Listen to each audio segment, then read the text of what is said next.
Series میں ایک اور زبردست کہانی کے ساتھ میں آپ کی خدمت میں حاضر ہوں۔ اس کا عنوان ہے موت سے فرار۔ اس کی مترجم ہے مریم کے خان، مصنف کا نام نہیں دیا ہوا۔ جاپانی قید سے فرار کی ایک رونگٹے کھڑے کر دینے والی رودات۔ 2 مئی سن 1942 کے دن میں خوش بھی تھا اور افسردہ بھی۔ خوش اس لیے کہ مجھے اپنے مادر وطن کی خدمت کا موقع مل رہا تھا۔ اس دن ہماری کمپنی محاذ جنگ کی طرف روانہ ہو رہی تھی اور مجھے اپنے بیوی اور بچے سے بچھڑنے کا دکھ بھی تھا۔ مرینا بار بار رو دیتی تھی اور پھر مجھے حوصلہ دینے کے لیے جلدی سے مسکرانے لگتی۔ خود میں بھی اپنے آنسو چھپا رہا تھا۔ ننا آرتھر اس سے بے نیاز کہ اس کا باپ ایک ایسے سفر پر جا رہا ہے جس سے واپسی کی امید بہت کم ہے، آس پاس کی رونق اور لوگوں کو دیکھ رہا تھا۔ دوسرے فوجیوں کی بیویاں اور اہل خانہ انہیں رخصت کرنے آئے تھے۔ ہماری کمپنی ایک بحری جہاز کے ذریعے انڈونیشیا کے جنوب مغربی جزیرے سلاویسی کی طرف جا رہی تھی۔ اس جزیرے کے شمال میں واقع صوبے گورنٹالو پر جاپانی قابض ہو چکے تھے، لیکن جنوبی حصہ آزاد تھا۔ انڈونیشیا کے دوسرے جزائر کی طرح سلاویسی بھی آتش فشانی عمل سے بنا تھا۔ پورا جزیرہ بے پناہ گھنے جنگلات اور اونچے نیچے پہاڑوں پر مشتمل تھا۔ یہاں ہموار زمین کم تھی، اس لیے آبادی بھی جاوا یا سماٹرا کے جزیروں کے مقابلے میں بہت کم تھی۔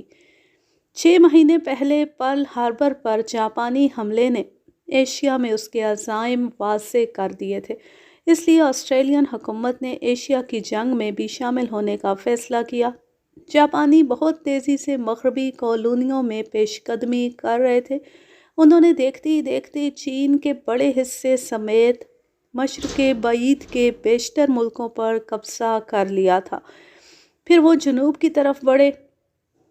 سکوت سنگاپور نے صحیح معنوں میں خطرے کی گھنٹی بجائی۔ ملائیشیا، انڈونیشیا پر جاپانیوں کے قدم جم چکے تھے اور اب پاپوا نیو گنی اور آسٹریلیا زیادہ دور نہیں رہ گئے تھے۔ جاپانیوں کی پیش قدمی روکنا بہت ضروری ہو گیا تھا، اس لیے ہمارے دستے کو روانہ کیا جا رہا تھا۔ بحری جہاز کی روانگی کا وقت قریب تھا، اس لیے سب جلدی جلدی اپنے پیاروں سے مل کر جہاز میں سوار ہونے لگے۔ پرنس نامی یہ بحری جہاز مال بردار تھا، لیکن جنگ کے لیے آسٹریلین حکومت نے اسے کرائے پر حاصل کر لیا تھا اور اب یہ سپاہ اور اسلحے کی بار برداری کے کام آ رہا تھا۔ کیونکہ یہ جنگی بحری جہاز نہیں تھا، اس لیے اس کی حفاظت کے لیے ایک فریگیٹ جنگی جہاز ساتھ تھا۔ میرا نام ولیم برینٹ ہے اور میرا تعلق جنوبی آسٹریلیا کے ایک چھوٹے سے گاؤں وٹنی پیلا سے ہے۔ 2 سال پہلے میں نے آسٹریلین فوج میں شمولیت اختیار کی اور انہی دنوں مرینا سے شادی کی۔ اب ہمارا ایک بیٹا بھی تھا۔ ان دنوں دوسری جنگ عظیم عروج پر تھی اور مجھے لگ رہا تھا کہ جلد یا بدیر میرے یونٹ کو بھی روانگی کا حکم ملے گا، اور ایسا ہی ہوا۔ کچھ دیر بعد ہم سڈنی کی بندرگاہ سے روانہ ہوئے۔ میں اس وقت تک عرشے پر کھڑا رہا جب تک مجھے بندرگاہ اور زمین نظر آتی رہی۔ سپاہیوں کو جہاز کے عرشے اور درمیانی حصے پر جگہ ملی تھی۔ جنگی ساز و سامان کو سب سے نچلے حصے میں رکھا گیا تھا تاکہ کسی فضائی حملے کی صورت میں وہ محفوظ رہے۔ جیسے ہی ہم شمال کی طرف مڑے، سب کے اعصاب تن گئے کیونکہ سننے میں یہ آ رہا تھا کہ جاپانی نیوی اور اس کی آبدوزیں یہاں تک سرگرم عمل ہیں۔ جیسے جیسے شمال کی طرف جا رہے تھے، حملے کے خطرات بڑھتے جا رہے تھے۔ 7 مئی کی رات ہم سب سو رہے تھے۔ 2 بجے کا وقت تھا کہ اچانک بحری جہاز لرز اٹھا۔ فوراً ہی شدید دھماکے نے سب کو بیدار کر دیا۔ ابھی ہم بستروں سے اٹھے ہی تھے کہ جہاز آگے کی طرف جھکنے لگا۔ کوئی چلایا، "تارپیڈو!" ہم تارپیڈو کا شکار ہو گئے ہیں۔ خطرے کا سائرن چلانے لگا اور سب افراتفری میں عرشے کی طرف بھاگے جہاں امدادی کشتیاں تھیں۔ جب ہم اوپر آئے تو پتہ چلا کہ جنگی جہاز بھی نشانہ بن گیا تھا۔ در حقیقت پہلے اسے ہی نشانہ بنایا گیا تھا اور وہ اب ڈوب رہا تھا۔ پرنس بڑا جہاز تھا، اس لیے اسے ڈوبنے میں وقت لگ رہا تھا، جبکہ جنگی جہاز دیکھتے ہی دیکھتے ڈوب گیا تھا۔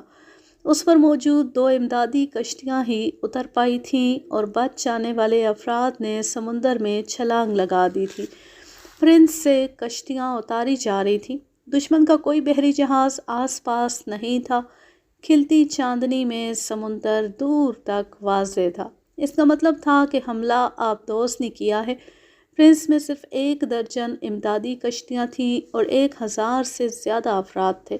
ایک کشتی میں 30 سے زیادہ افراد نہیں آ سکتے تھے، اس لیے پہلے جگہ حاصل کرنے کے لیے دھکم پیل ہو رہی تھی۔ میں نے لائف جیکٹ پہن لی تھی۔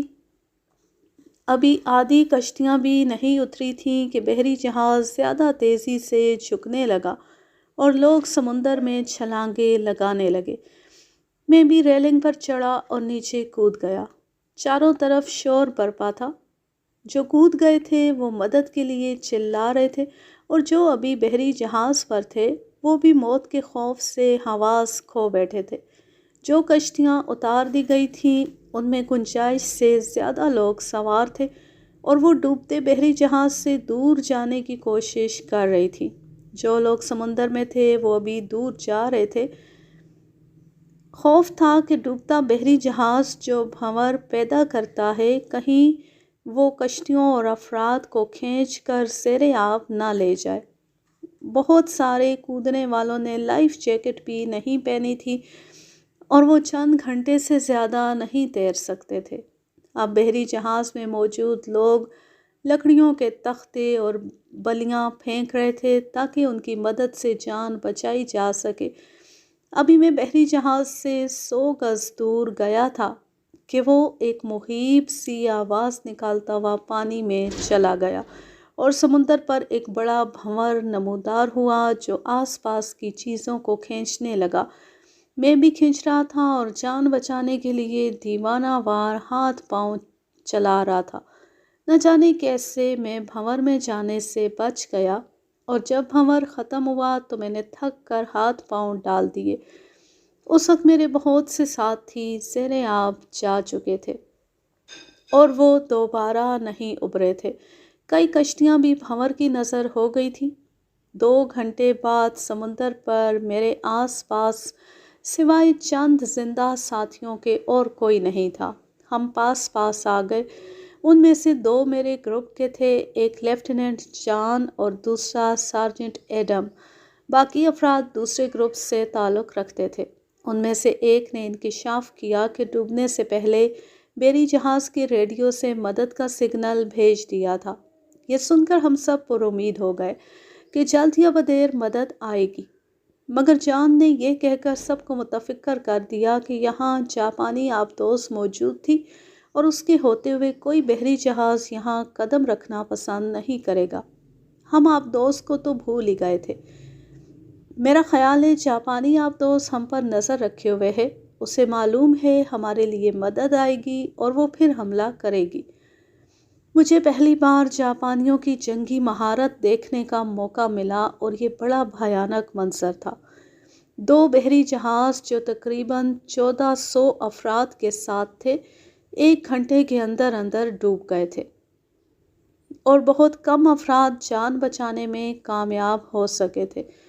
وقت گزرتا رہا اور صبح نمودار ہوئی تو ہم نے ایک امدادی کشتی کو قریب ہی پایا، لیکن اس پر پہلی 35 افراد سوار تھے اور مزید کی بالکل گنجائش نہیں تھی، اس لیے ہم اس کے ساتھ ساتھ تیرنے لگے۔ کشتی پر پانی اور خوراک کا محدود ذخیرہ تھا جو مدد آنے تک ہمیں زندہ رکھتا۔ کشتی دیکھ کر آس پاس کے بچ جانے والے بھی اس طرف کا رخ کر رہے تھے اور ایک اچھی بات ہوئی کہ کشتی میں اضافی لائف جیکٹس تھیں۔ جن کے پاس لائف جیکٹس نہیں تھیں اور وہ تھک گئے تھے ان کے لیے یہ جیکٹس زندگی کی نئی امید لائی تھی۔ اب کشتی کے آس پاس تقریباً 50 افراد تیر رہے تھے۔ کشتی پر میجر فرینکی موجود تھا۔ وہ سب سے سینئر رینک کا آدمی تھا، اس لیے وہی اس وقت کمانڈر تھا۔ کسی نے اس سے سوال کیا، اگر اتحادیوں سے پہلے جاپانی آ گئے تو تب ہمیں سرنڈر کرنا ہوگا، ہم مقابلہ کرنے کی پوزیشن میں نہیں ہیں۔ چند افراد کے پاس ان کی رائفلیں اور دوسرے ہتھیار تھے، لیکن وہ سب بیکار تھے۔ میجر فرینکی نے حکم دیا کہ جاپانیوں کے آنے کی صورت میں یہ ہتھیار سمندر میں پھینک دیے جائیں۔ ہم مدد کے انتظار میں شام تک تیرتے رہے اور سب کا برا حال ہو گیا تھا۔ اب ہم جاپانیوں کی قید میں جانے کے لیے بھی تیار تھے، مگر جاپانیوں کا بھی نام و نشان نہیں تھا۔ تیرنے والوں نے درخواست کی کہ انہیں کچھ دیر کے لیے کشتی میں آنے کا موقع دیا جائے اور دوسرے افراد ذرا تیراکی کر لیں، مگر میجر فرینکی نے یہ درخواست مسترد کر دی۔ اس نے کہا، اس سے انتشار پھیلے گا، اس لیے جو شخص جہاں ہے صبر سے وہیں رہے۔ میرا خیال تھا وہ ٹھیک کہہ رہا تھا، کیونکہ اول تو کوئی کشتی سے اترنے کو تیار نہ ہوتا، اور دوسرے چند ایک راضی ہو بھی جاتے تو اوپر جانے کے خواہش مند سبھی تھے۔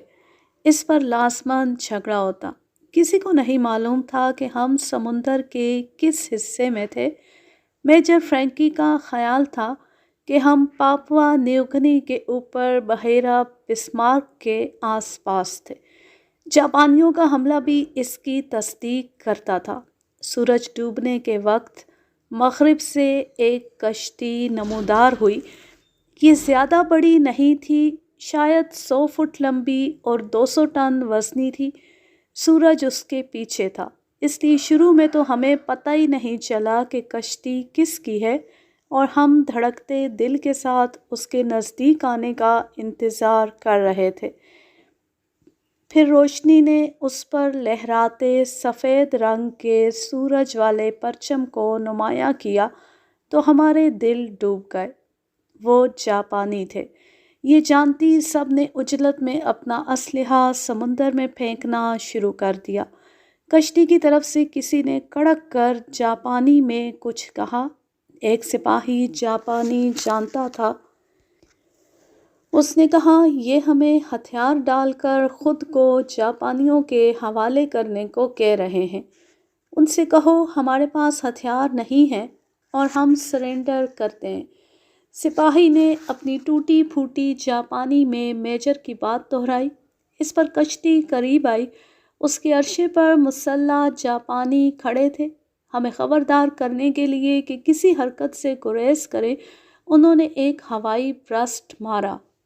کچھ سپاہی خوفزدہ ہو گئے کہ شاید جاپانی ہمیں قتل کرنے والے ہیں، مگر ایسا نہیں تھا۔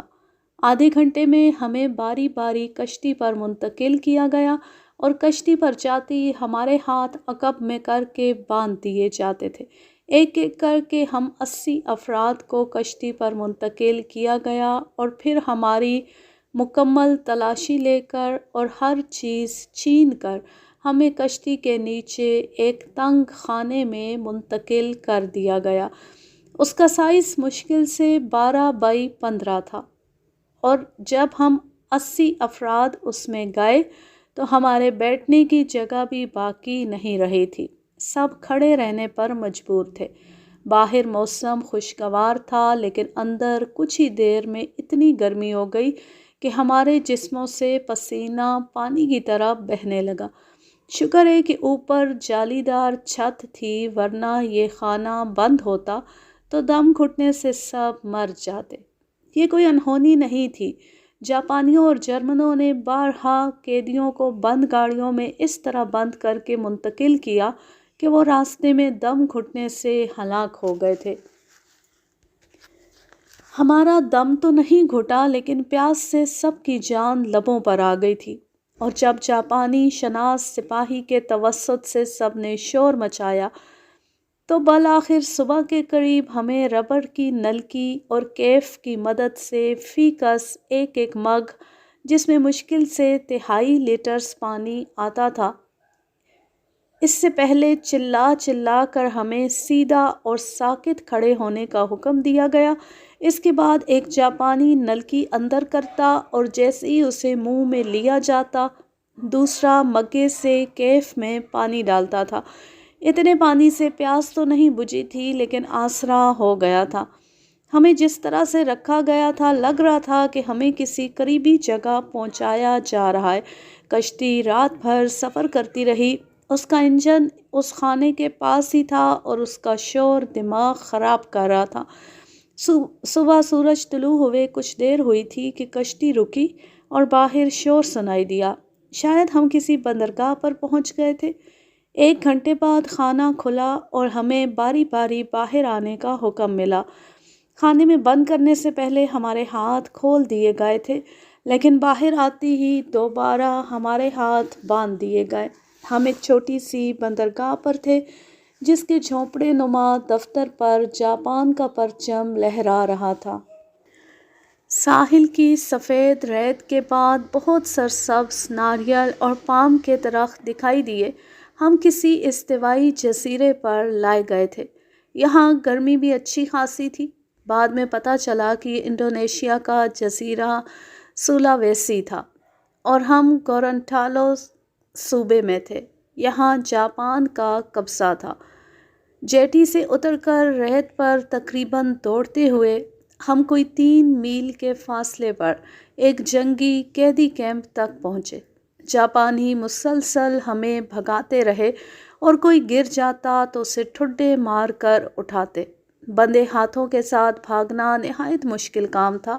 کیمپ کے چاروں طرف خاردار تار لگے ہوئے تھے اور اندر بانس سے بنے احاطے تھے جن میں درجن درجن قیدیوں کو بھرا ہوا تھا۔ 10 بائی 10 کے ان احاطوں میں بمشکل بیٹھنے لیٹنے کی گنجائش تھی، لیکن ہمیں پہلے ایک میدان میں جمع کیا گیا اور زمین پر بٹھا دیا۔ ہمارے چاروں طرف جاپانی سپاہی یوں رائفلیں تانے کھڑے تھے جیسے حکم ملتی فائر کھول دیں گے۔ کچھ دیر بعد ایک ادھیڑ عمر جاپانی کرنل وہاں آیا۔ اس نے شان بے نیازی سے ہمارا جائزہ لیا۔ اس کا ترجمان موجود تھا۔ اس نے کڑک کر کچھ کہا اور ترجمان نے اس کا ترجمہ کیا۔ تم لوگ اب جاپان کے قیدی ہو۔ اگر تم نے حکم مانا اور شرافت سے رہے تو تمہیں کوئی تکلیف نہیں ہوگی، لیکن کسی نے ذرا بھی حکم عدولی کی یا گڑبڑ کی تو اس کے لیے کڑی سزا ہے۔ یہ سزائیں کیا ہیں تم لوگ جلد ہی جان لو گے۔ یہ کرنل میگورنشا اتاشی تھا، نہایت شفاق اور سنگ دل شخص۔ اس کے حکم پر ہمیں بھی اسی طرح کے بانس سے بنے احاطوں میں قید کر دیا گیا۔ اس نے میجر فرینکی کی بات سننے سے انکار کر دیا تھا۔ میجر چاہتا تھا کہ اسے قیدیوں کا ترجمان اور سربراہ بنایا جائے، جیسا کہ جنگی قیدی کیمپوں میں ہوتا ہے، لیکن جلد ہی ہمیں معلوم ہو گیا یہاں ایسا کوئی اصول نہیں تھا۔ کرنل میگور کا حکم ہی سب کچھ تھا۔ قیدیوں کے ساتھ، جن میں اکثریت سفید فاموں کی تھی، سخت سلوک کیا جاتا تھا۔ ہمیں دن میں 2 بار ابلے چاول کھانے میں ملتے اور ہر بار فی قیدی آدھا لیٹر پانی دیا جاتا تھا۔ خوراک نہایت ناقص اور قلیل ہوتی تھی جس سے پیٹ بھرنا ناممکن تھا۔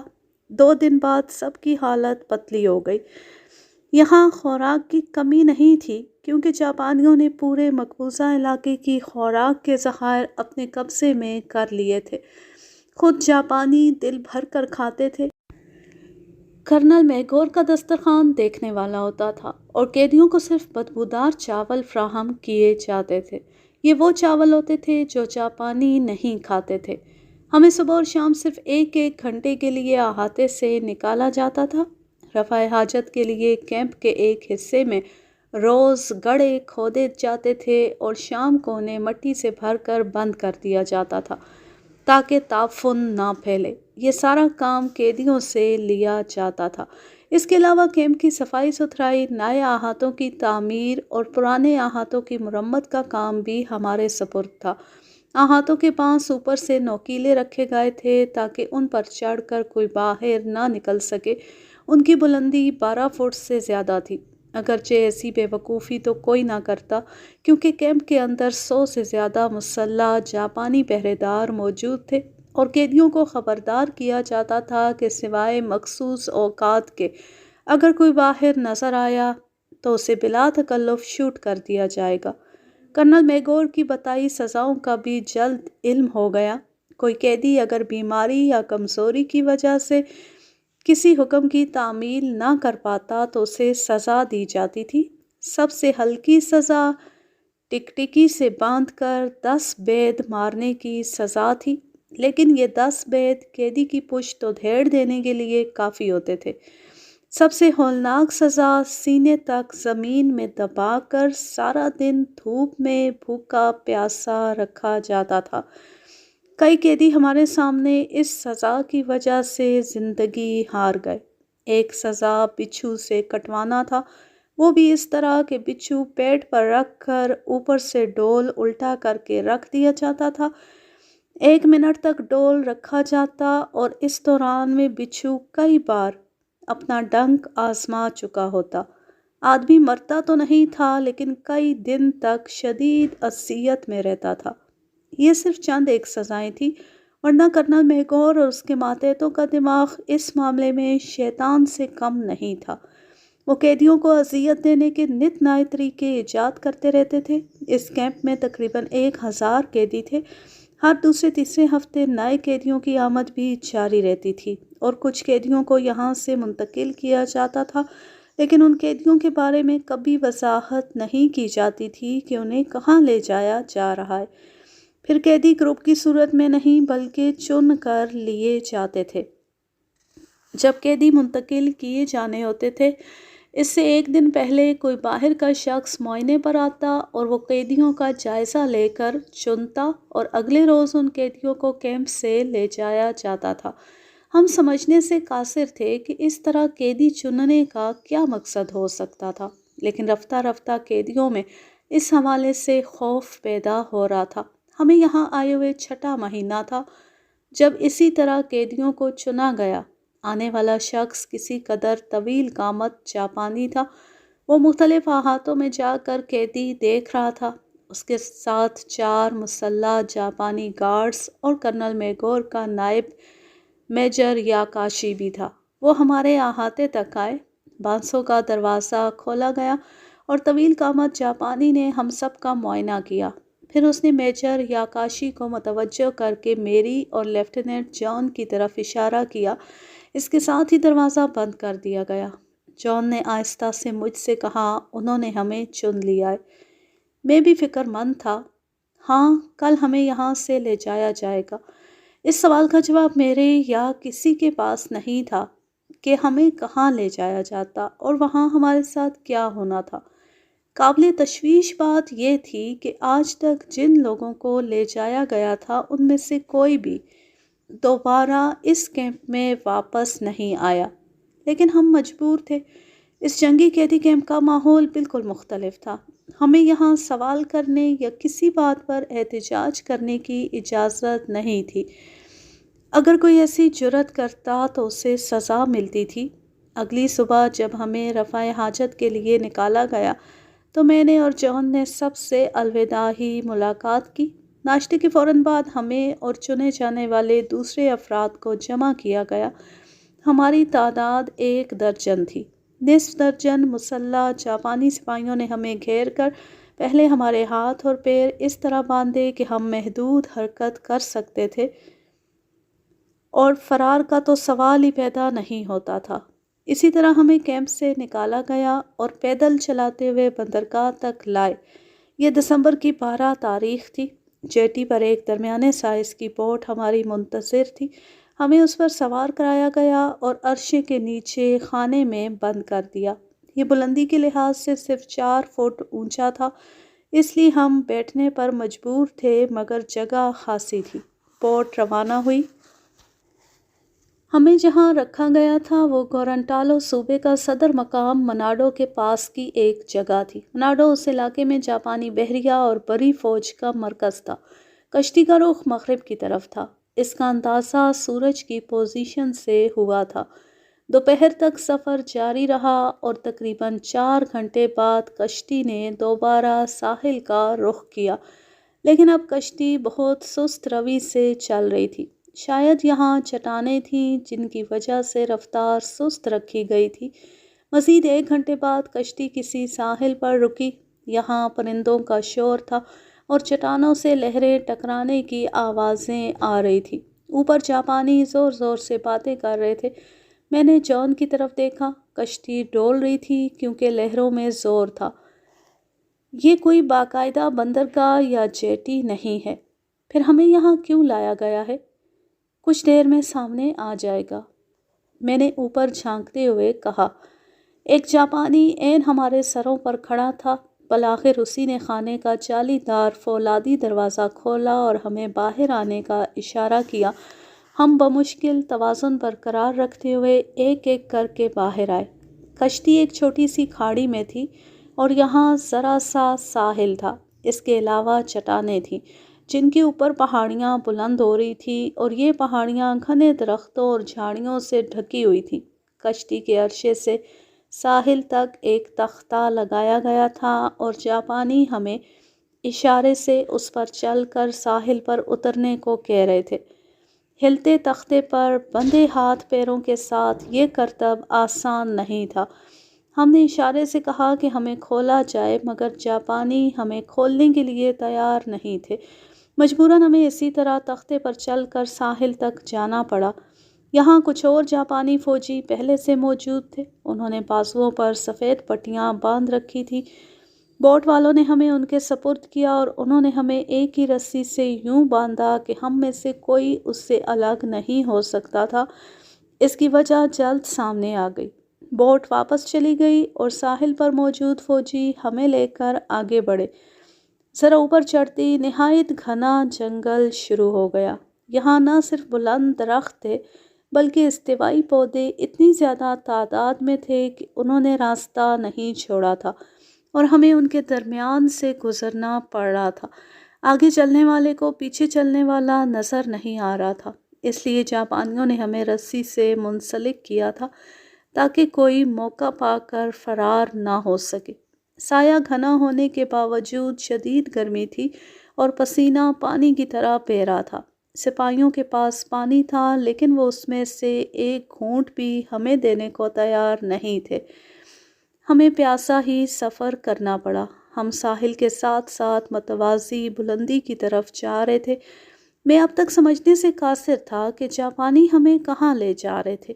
اس قدر دشوار گزار علاقے میں کسی کیمپ کا بنانا مشکل تھا اور خود جاپانیوں کے لیے اس میں رسد سمیت بہت سی مشکلات تھیں۔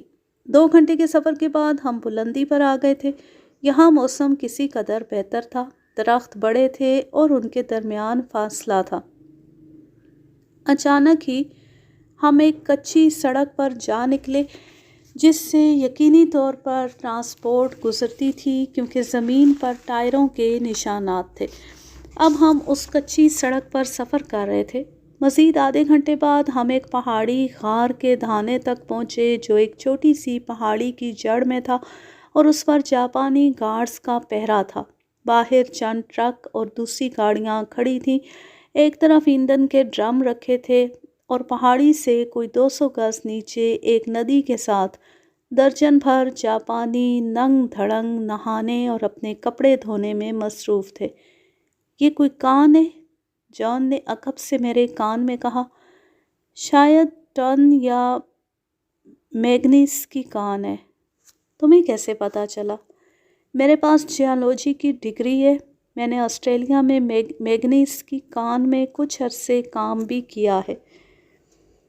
اس کا مطلب ہے کہ جاپانیوں نے یہاں اپنا اڈا بنا رکھا ہے۔ ممکن ہے یہ بھی کوئی جنگی قیدی کیمپ ہو۔ ہم سے کچھ دور چلتے سپاہی نے چلا کر کچھ کہا۔ وہ ہمیں خاموش رہنے کا حکم دے رہا تھا۔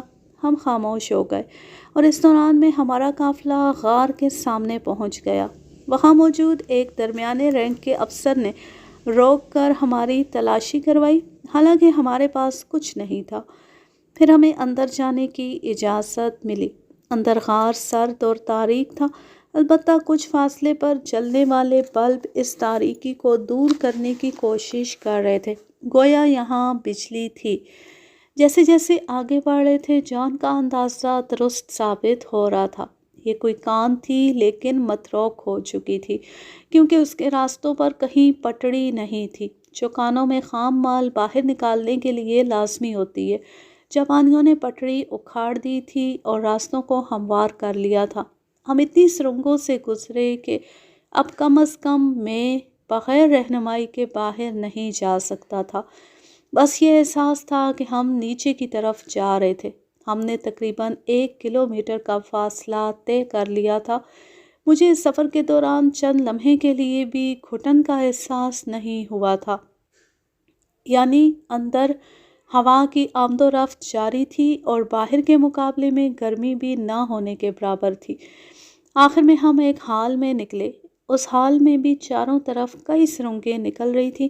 یہاں پتھر کاٹ کر فرش ہموار کر لیا گیا تھا اور دیواروں پر تیز روشنی والے بلب تھے۔ سپاہیوں نے ہمیں گھٹنوں کے بل بیٹھنے کا حکم دیا اور اس کے لیے انہوں نے خود عمل کر کے دکھایا۔ ہم گھٹنوں کے بل بیٹھ گئے۔ چند منٹ بعد ایک طرف سرنگ سے چند ڈاکٹرز نمودار ہوئے۔ انہوں نے ڈاکٹروں والا کوٹ پہن رکھا تھا۔ انہوں نے آتے ہی ہمارا معائنہ شروع کیا۔ وہ ہمیں ٹٹول رہے تھے، ہماری آنکھیں اور زبان نکلوا کر دیکھ رہے تھے۔ ایک ڈاکٹر نے صاف انگریزی میں ہمیں حکم دیا، تمام کپڑے اتار دو۔ ایک جاپانی کے منہ سے انگریزی سن کر مجھے خوشی ہوئی۔ میں نے فوراً سوال کیا، ڈاکٹر ہمیں یہاں کیوں لایا گیا ہے؟ تمہیں جلد پتہ چل جائے گا، حکم کی تعمیل کرو۔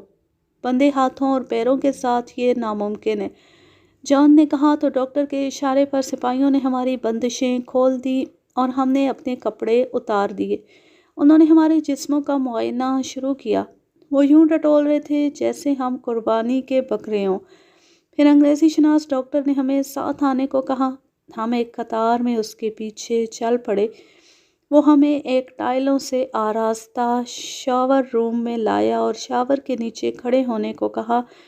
جیسے ہی ہم شاور کے نیچے آئے، اوپر سے پانی برسنے لگا۔ اس سے بو آ رہی تھی، شاید اس میں کوئی جراثیم کش دوا ملی ہوئی تھی۔ چند منٹ تک پانی برستا رہا اور پھر شاور بند ہو گئے۔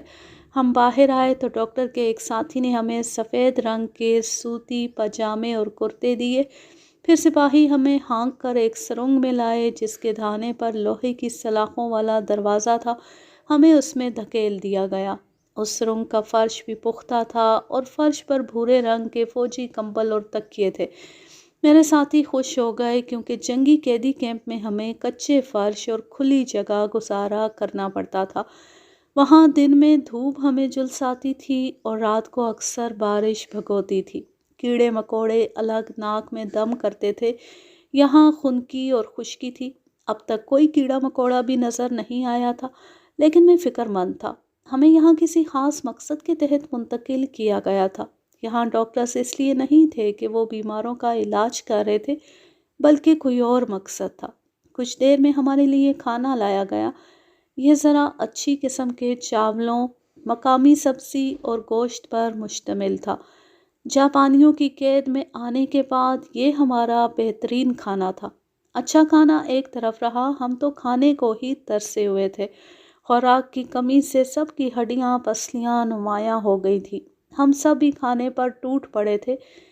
میں بھی کھا رہا تھا، لیکن ساتھ ہی میری فکر مندی بڑھ رہی تھی۔ ڈاکٹرز نے ہمارا معائنہ کیوں کیا تھا؟ ہمیں جراثیم کش پانی سے غسل کیوں دیا گیا تھا؟ اور اب ہمیں بہترین خوراک کیوں دی جا رہی تھی؟ جیسے جیسے میں سوچ رہا تھا میرا شک بڑھ رہا تھا۔ پیٹ بھر کر کھانے کے بعد سب بھی بے سدھ ہو کر لیٹ گئے تھے۔ صبح سے مسلسل سفر میں تھے اور تھکن سے برا حال تھا، لیکن میرے ذہن میں جو خیالات آ رہے تھے انہوں نے میری نیند اڑا دی تھی۔ اگر ہم سے پہلے آنے والے قیدی بھی یہاں لائے گئے تھے تو سوال یہ تھا کہ اب وہ کہاں تھے؟ جان مجھ سے کچھ دور لیٹا ہوا تھا۔ سرنگ کے عین سامنے تیز روشنی والا بلب تھا اور اس کی روشنی اندر تک آ رہی تھی۔ سلاخوں سے کچھ دور ایک مسلح جاپانی دیوار سے ٹیک لگائے ہماری نگرانی کر رہا تھا۔ میں سرک کر جان کے پاس آیا اور سرگوشی میں پوچھا، جان سو رہے ہو؟ نہیں، جاگ رہا ہوں، اس نے جوابی سرگوشی میں کہا۔ مجھے کچھ شک ہو رہا ہے۔ مجھے بھی، لیکن پہلے تم بتاؤ کہ تمہیں کیا شک ہے؟ جاپانیوں کی عنایت بلا وجہ نہیں ہے۔ پھر یہاں ان ڈاکٹر جیسے لباس والوں کی موجودگی بھی مشکوک ہے۔ تمہیں معلوم ہے تحقیق کرنے والے ماہرین بھی ایسا ہی لباس پہنتے ہیں؟ میں چونک گیا اور ایک خوفناک خیال میرے ذہن میں آیا، جان کہیں یہ ہم پر کسی قسم کے تجربات تو نہیں کر رہے، یا ہمیں کسی ہتھیار کا تختہ مشق تو نہیں بنا رہے؟ کس قسم کے ہتھیار کا؟ جان بھی گھبرا گیا۔ اس زمانے میں کیمیائی ہتھیاروں کا تصور موجود تھا، کیونکہ پہلی جنگ عظیم میں یورپ میں کیمیائی ہتھیار بڑے پیمانے پر استعمال ہوئے تھے۔ ممکن ہے جاپان نے بھی کیمیائی ہتھیار بنائے ہوں اور اب ان کا تجربہ کر رہا ہو۔ تجربے کے لیے جنگی قیدیوں سے بہتر اور کون ہو سکتا تھا؟ ہم جاپان کے دشمن تھے اور پھر امریکہ کے اتحادی۔ یہ چیز تو ہم کیمپ میں بھی دیکھ چکے تھے کہ جاپانی سفید فاموں سے شدید نفرت کرتے تھے، اور کیمپ میں موجود چند ایک ایشیائی قیدیوں سے ان کا رویہ اتنا خراب نہیں تھا، لیکن ہمیں وہ ہر ممکن تکلیف پہنچاتے تھے۔ میں نے تھوک نکل کر کہا، شاید کسی کیمیائی ہتھیار کا۔ جان کے چہرے پر بھی ہوائیاں اڑنے لگیں۔ اگر ایسا ہوا تو تب ہمیں یہاں سے فرار کی کوشش کرنا ہوگی۔ فرار نہیں، یہ ہمیں جان سے مار دیں گے۔ دیکھو، اگر ہمیں ان کے کسی تجربے کا نشانہ بننا ہے تو موت تو ویسی بھی مقدر ہوگی، میں نے اسے سمجھایا۔ اسی لمحے جاپانی پہرے دار اٹھ کر ہماری طرف آیا۔ شاید اسے شک ہو گیا تھا، اس لیے میں اور جان چپ کر کے سوتے بن گئے۔ پہرے دار کچھ دیر سلاخوں کے پاس کھڑا رہا، پھر واپس چلا گیا۔ وہ بہت نوعمر تھا اور شاید 16-17 سال کا تھا۔ میں نے جاپانی فوج میں اکثر کم عمر افراد کو دیکھا تھا، باقی افراد سو رہے تھے، اس لیے انہیں ہماری گفتگو کا پتہ نہیں چلا۔ میں نے جان سے کہا کہ ابھی اس بات کو چھپانا ہوگا، ورنہ سب کو پتہ چلے گا تو ایک بھگدڑ مچ جائے گی، اس سے جاپانی چوکنا ہو جائیں گے، اور اگر ہم کوئی فائدہ اٹھا سکتے ہیں تو پھر اس سے بھی محروم رہ جائیں گے۔ جان نے وعدہ کیا کہ وہ ایسا ہی کرے گا۔ اس رات بھی ہمیں اچھا کھانا فراہم کیا گیا تھا۔ اس کے بعد ہمیں رفع حاجت کے لیے ایک ایسی سرنگ میں لے جایا گیا جس میں پانی بہہ رہا تھا۔ اس جگہ کو اسی مقصد کے لیے استعمال کیا جاتا تھا کیونکہ وہاں بدبو تھی، جسے فینائل سے دبانے کی کوشش کی گئی تھی۔ ہمیں بتایا گیا کہ ہمیں دن میں 2 بار کھانا دیا جائے گا اور دن میں 2 بار رفع حاجت کے لیے لے جایا جائے گا۔ یہ جگہ ہمارے قید خانے سے کوئی نصف کلومیٹر دور تھی، اس لیے آنے جانے میں اچھی خاصی ورزش ہو جاتی تھی۔ قید خانے والی سرنگ میں بھی اچھی خاصی جگہ تھی اور ہم چاہتے تو باقاعدہ چہل قدمی کر سکتے تھے۔ چند دن میں ہماری صحت خاصی بہتر ہو گئی تھی۔ ایک ہفتے بعد ڈاکٹر نے اسی طرح لباس اتروا کر ہمارا معائنہ کیا اور پھر ہمیں جراثیم کش پانی سے غسل دیا گیا اور ہمیں دوبارہ واپس بھیج دیا۔ شاید اب بھی ہم اس کے معیار پر پورے نہیں اترے تھے۔ دوسرے ہفتے ہمیں صبح شام کھانے کے ساتھ کان سے باہر لے جا کر ورزش کا موقع بھی دیا جاتا تھا۔ اس کا ایک ہی مقصد تھا کہ ہماری صحت جلد از جلد بہتر ہو جائے۔ ہر گزرتے دن کے ساتھ یہ احساس قوی ہوتا جا رہا تھا کہ ہمارے ساتھ جانور کا سا سلوک ہو رہا ہے، ہمیں موٹا تازہ کیا جا رہا ہے۔ اب جان اور میرے علاوہ یہاں کے باقی افراد بھی اس بات کو محسوس کرنے لگے تھے۔ جب پہرے دار آس پاس نہیں ہوتا تو ہم سرگوشیوں میں اس موضوع پر بات کرتے تھے۔ ہمارے ساتھ نیوزی لینڈ کا فریڈ رائس تھا، وہ لمبا ترنگا اور ہنسمکھ نوجوان تھا۔ اس نے کہا، اگر انہوں نے مجھے کسی تجربے کا نشانہ بنانے کی کوشش کی تو میں انہیں اتنی آسانی سے کامیاب نہیں ہونے دوں گا۔ مگر موجودہ حالات میں یہ بیان ایک بڑک سے زیادہ کچھ نہیں تھا۔ اگر ہمیں اپنی جان بچانی تھی تو یہاں سے فرار ہونا تھا۔ میں اس نقطہ نظر سے کان اور اس کی سرنگوں کا جائزہ لیتا رہا تھا۔ جہاں ہمیں رفع حاجت کے لیے لے جاتے تھے وہاں پانی ایک نالی کی صورت میں سرنگ کے آخری حصے میں جا کر غائب ہو جاتا، اور یہ نالی اتنی بڑی نہیں تھی کہ کوئی اس سے فرار کی کوشش کرتا۔ پھر اس دوران میں بھی 1-2 جاپانی سپاہی سرنگ کے دہانے پر موجود رہتے تھے۔ جب سے ہماری صحت بہتر ہوئی جاپانی ہم سے چوکنا رہنے لگے تھے۔ جب ہمیں باہر نکالا جاتا تو 3-4 فوجی موجود ہوتے تھے۔ ان 2 ہفتوں میں نے اندازہ لگایا کہ یہ کان 3 سے 4 فلور پر مشتمل تھی۔ ہم اوپر سے دوسرے فلور پر تھے اور اس کے نیچے بھی 1 یا 2 فلور اور تھے۔ میں نے ایک سرنگ کے سامنے مستقل پہرا دیکھا تھا۔ یہ سرنگ رفع حاجت کے لیے جانے والے راستے پر آتی تھی۔ اس میں روشنی زیادہ تھی اور اسے بہتر انداز میں پختہ کیا گیا تھا۔ سرنگ نیچے کی طرف جا رہی تھی۔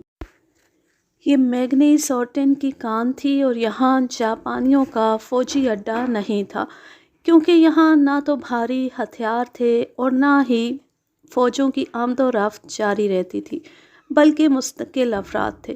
ان کی تعداد 60 سے 70 کے درمیان تھی۔ 1 درجن سویلین تھے اور ہم نے اپنے سوا اور قیدی نہیں دیکھے تھے، یعنی یہاں ہم ہی 80-90 افراد تھے۔ ہمارے لیے ٹرک پر سپلائی آتی ہے۔ یہ ٹرک شاید ہفتے میں 1 بار آتا تھا، کیونکہ دوسرے ہفتے میں ہم نے باہر جانے کے دوران صرف 1 بار ٹرک آتے دیکھا تھا۔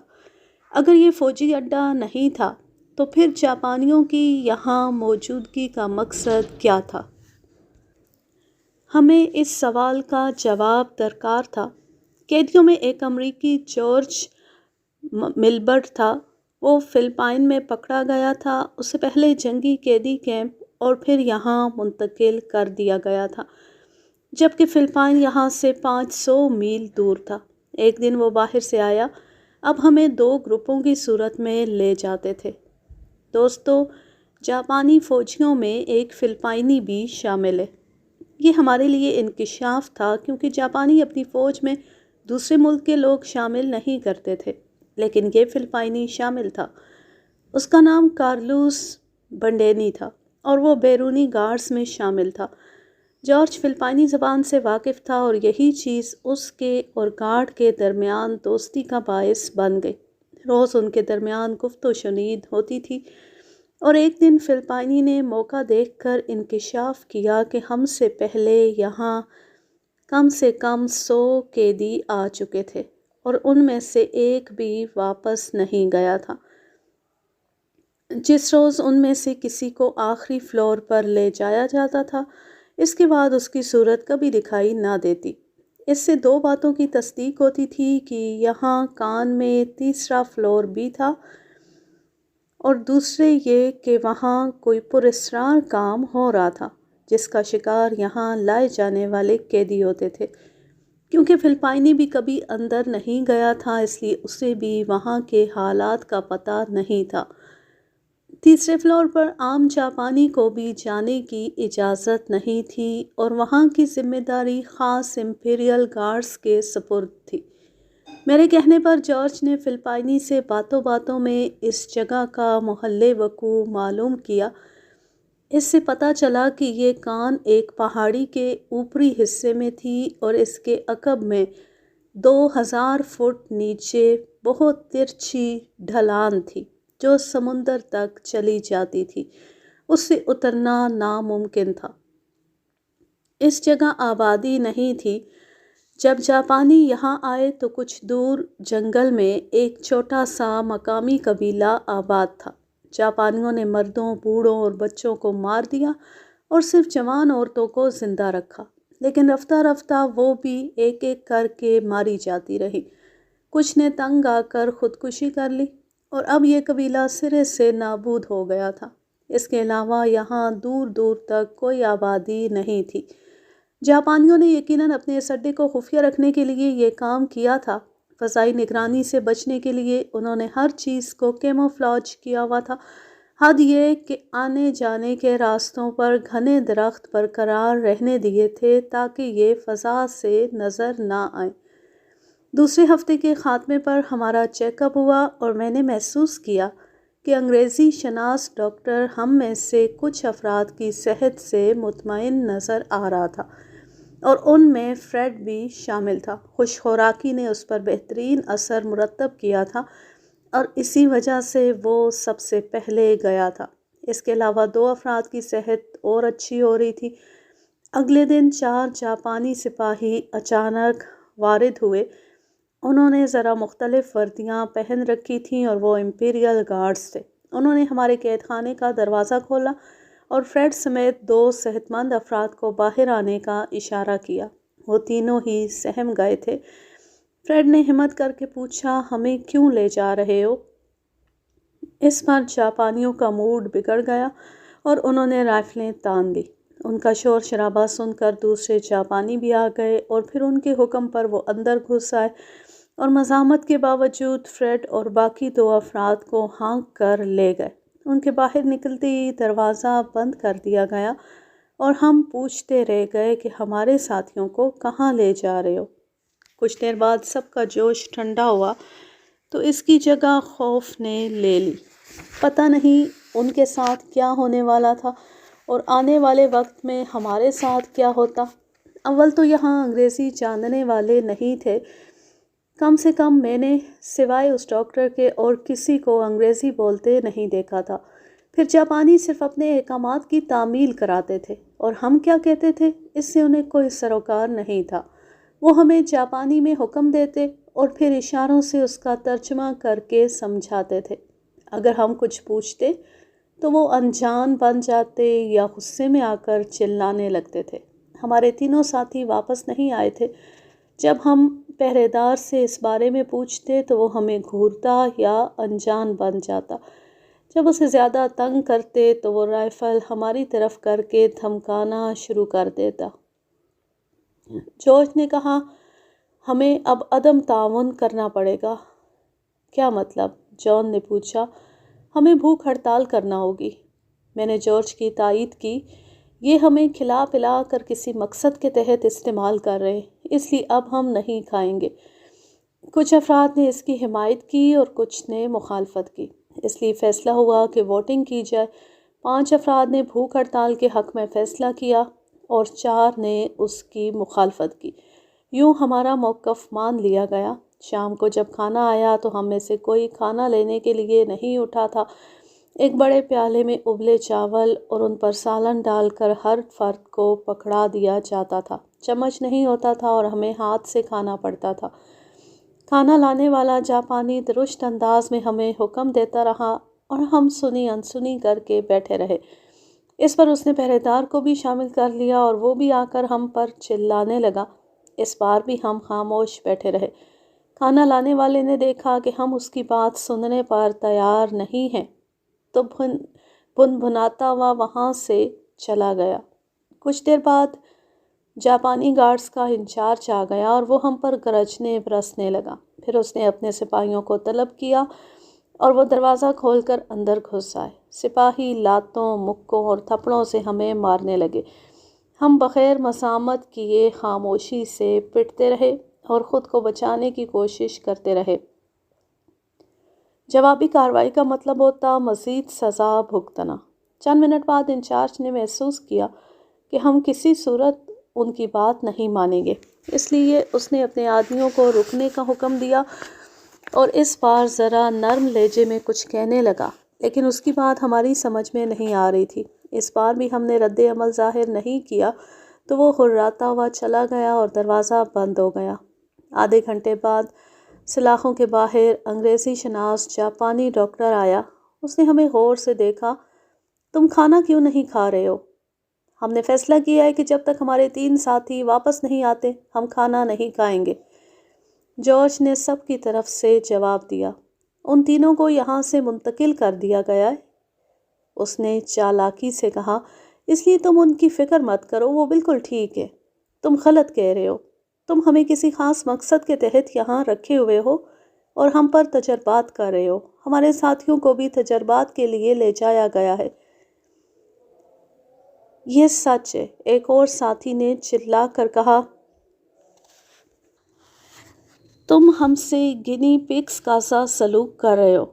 ڈاکٹر کے چہرے پر خطرناک تاثر نمودار ہوا، مگر اس نے نرم لہجے میں کہا، تم لوگ فضول خدشات کا شکار ہو رہے ہو۔ ان چکروں میں پڑنے کے بجائے کھانے پر توجہ دو۔ جب تک ہمارے ساتھی نہیں آئیں گے ہم کھانا نہیں کھائیں گے۔ تم لوگ جنیوا کنونشن کی خلاف ورزی کر رہے ہو۔ جارج نے سب کی طرف سے فیصلہ سنایا۔ ڈاکٹر نے مذاق اڑانے والے انداز میں ہماری طرف دیکھا۔ یہ کیا چیز ہے؟ اور اگر تم کھانا نہیں کھاؤ گے تو ہمارے پاس اس کا بھی علاج ہے۔ تمہیں باندھ کر ڈرپ کی مدد سے خوراک دی جائے گی اور تم مستقل بندے رہو گے۔ تمہارے پاس فیصلے کے لیے کل تک کا وقت ہے۔ ڈاکٹر کے جانے کے بعد ہم میں دوبارہ بحث چھڑ گئی۔ جو بھوک ہڑتال کے خلاف تھے انہوں نے پھر اصرار کیا کہ بھوک ہڑتال سے گریز کیا جائے، مگر میں اور دوسرے اپنے فیصلے پر قائم تھے۔ جب بحث بڑھ گئی تو جارج نے ان سے کہا، ٹھیک ہے، تم کھانا کھا لو، ہم بھوک ہڑتال ہی کریں گے۔ ان لوگوں نے فوراً پہرے دار کو متوجہ کیا اور اشارے سے اس سے کھانا مانگا۔ پہرے دار نے کھانا دینے والے کو بلایا اور وہ کھانا لے آیا۔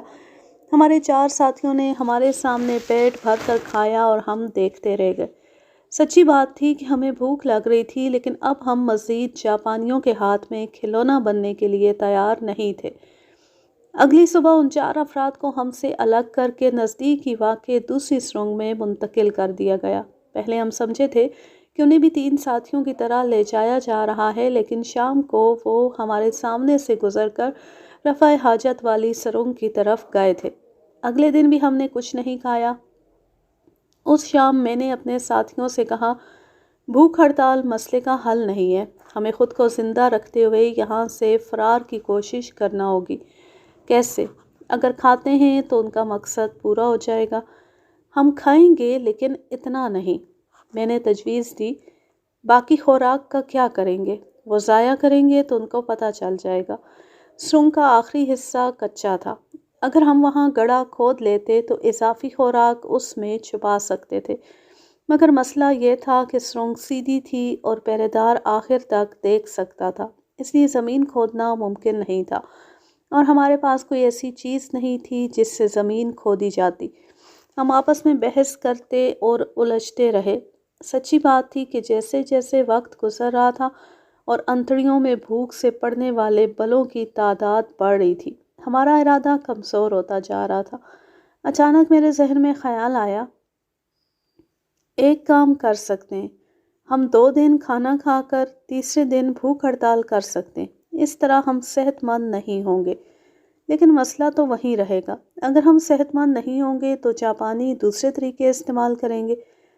جارج نے اعتراض کیا، جب کریں گے تب دیکھا جائے گا، ابھی ہم نے بھوک ہڑتال ختم نہیں کی تو جاپانی ہمیں زبردستی ڈرپ سے خوراک دے سکتے ہیں۔ میں نے کہا تو سب سوچ میں پڑ گئے، اس لیے مختصر بحث کے بعد فیصلہ ہو گیا کہ فی الحال بھوک ہڑتال ختم کر دی جائے۔ بعد میں جان نے اس تجویز کو یوں بہتر کیا کہ تیسرے دن سب ہڑتال کرنے کے بجائے ایک دن 1 یا 2 افراد کھانے سے گریز کریں، اس طرح جاپانیوں کو ہڑتال کا تاثر نہیں جائے گا۔ ہم اس پر عمل کرنے لگے۔ ہر روز 1 یا 2 افراد کھانے سے گریز کرتے تھے اور باقی دن میں کھاتے تھے۔ اس طرح ہمیں بھوک ہڑتال نہیں کرنا پڑ رہی تھی اور ہماری صحت بہتر ہونا رک گئی تھی۔ 2-3 دن کی اچھی خوراک کا اثر ایک پورے دن کے فاقے سے زائل ہو جاتا تھا، اور پھر ہم ایکسرسائز بھی کرتے تھے تاکہ جسم کھلتا رہے، چربی جمع نہ ہو۔ دیکھا جائے تو اس مسئلے کا یہ حل نہیں تھا۔ جاپانی جلد یا بدیر ہماری چال سے باخبر ہو جاتے، وہ با اختیار تھے، اس لیے ہمارے ساتھ کچھ بھی کر سکتے تھے، مگر ہمیں اپنی سی کوشش تو کرنا ہی تھی۔ یہ تیسرے ہفتے کے معائنے کے بعد کی بات تھی۔ ہمیں ایک جاپانی سپاہی رفع حاجت کے لیے لے جا رہا تھا۔ جان سب سے آگے تھا، وہ جان بوجھ کر غلط سرنگ میں مڑ گیا۔ ہم نے اس کی پیروی کی اور سپاہی نے بھی دھیان نہیں دیا۔ نہ جانے جان کو کیا شرارت سوچی تھی، جب تک سپاہی کو احساس ہوتا ہم خاصا آگے نکل چکے تھے۔ پھر اس نے چلا کر ہمیں رکنے کو کہا اور واپس پلٹنے کا اشارہ کیا۔ ہم واپس پلٹے اور اس سرنگ سے نکل آئے۔ سپاہی کو اپنی غلطی کا احساس یوں ہوا کہ اس سرنگ میں روشنی نہیں تھی، اور جب آگے اندھیرا آیا تو اسے پتہ چلا اور اس نے واپسی کا حکم دیا۔ ہم واپس آئے اور اس بار صحیح سرنگ میں داخل ہوئے، لیکن جان کی اس شرارت کی وجہ سے ایک اہم چیز کا پتہ چل گیا۔ پتہ نہیں دوسروں کو اس کا احساس ہوا تھا یا نہیں، لیکن میں نے واضح طور پر محسوس کیا تھا۔ اس ہفتے دوسرے گروپ سے جس نے بھوک ہڑتال میں شرکت سے انکار کر دیا تھا، 3 افراد اسی طرح لے جائے گئے، اور واحد بچ جانے والے فرد کو واپس ہمارے قید خانے میں دھکیل دیا گیا۔ وہ خوفزدہ تھا کیونکہ اس کے سامنے ہی اس کے ساتھیوں کو لے گئے تھے۔ اس نے تقریباً روتے ہوئے کہا، یہ باری باری اسی طرح ہمیں اپنے تجربات کی بھیڑ چڑھا دیں گے، اسی لیے ہم نے بھوک ہڑتال کی تھی، جارج نے کہا۔ بہرحال اب ہم کوشش کر رہے ہیں کہ اتنا کھائیں کہ زندہ رہیں اور صحت بہتر نہ ہو۔ بھوک ہڑتال کا تاثر نہ دینے کے لیے ہم نے یہ طریقہ اختیار کیا تھا کہ خوراک ایک طرف گرا دیتے تھے اور جب یہ خشک ہو جاتی تو رفع حاجت کے لیے جاتے ہوئے اسے سمیٹ کر لے جاتے اور وہاں بہا دیتے۔ اگرچہ یہ خاصا مشکل کام تھا لیکن کسی نہ کسی طرح کر رہے تھے۔ یہ زندہ رہنے کی ہماری جدوجہد تھی۔ جب 1 مہینے بعد ہمارا پھر معائنہ ہوا تو انگریزی شناس ڈاکٹر فکرمند نظر آنے لگا۔ اس کے خیال میں اب تک ہماری صحت ٹھیک ہو جانی چاہیے تھی، مگر ہماری کم خوراک کی اور پھر ورزش کی وجہ سے ہمارے جسم بظاہر صحت مند نظر نہیں آ رہے تھے۔ اس نے الزام لگایا، تم لوگ ٹھیک سے کھانا نہیں کھا رہے ہو، ہمیں جتنی بھوک ہوتی ہے ہم کھاتے ہیں، پھر کھانے کا معیار پہلے جیسا نہیں ہے، خاص طور سے اس میں گوشت کم ہوتا ہے اور چاول بدمزہ ہوتے ہیں، انہیں کھا کر ہمارے پیٹ میں درد ہو جاتا ہے۔ ڈاکٹر نے اسی وقت باورچی کو طلب کر لیا اور اس پر برس پڑا۔ وہ بیچارہ تردید کرتا رہ گیا کہ وہ ٹھیک کھانا بناتا اور ہمیں دیتا ہے، لیکن ڈاکٹر نے اس سے کہا کہ وہ اب خود کھانے کا معائنہ کرے گا۔ اس کا پتہ ہمیں یوں چلا کہ اگلی صبح جب کھانے کا وقت آیا تو وہ خود ہمارے سروں پر موجود تھا۔ پہلے اس نے کھانے کا معیار چیک کیا اور پھر ہمیں کھاتا دیکھتا رہا۔ اس کی موجودگی کی وجہ سے اس دن مجبوراً ہمیں پورا کھانا پڑا تھا، ہم خوراک چھپا بھی نہیں سکتے تھے۔ شام میں بھی ڈاکٹر کھانے کے موقع پر موجود رہا تھا۔ اس کے جانے کے بعد ہمیں رفع حاجت کے لیے لے جایا گیا۔ یہی ایک موقع ہوتا تھا جب ہم آپس میں کھل کر بات کر سکتے تھے۔ ایک تو وہاں سپاہی دور سروں کے دھانے پر کھڑے ہوتے تھے، دوسرے پانی کے شور کی وجہ سے آواز نہیں جاتی تھی۔ سب ایک دوسرے سے بات کرنے کے لیے بیتاب تھے۔ میں نے کہا، اب وقت آ گیا ہے، ہمیں کچھ کرنا ہوگا یہاں سے فرار کے لیے، لیکن کیسے؟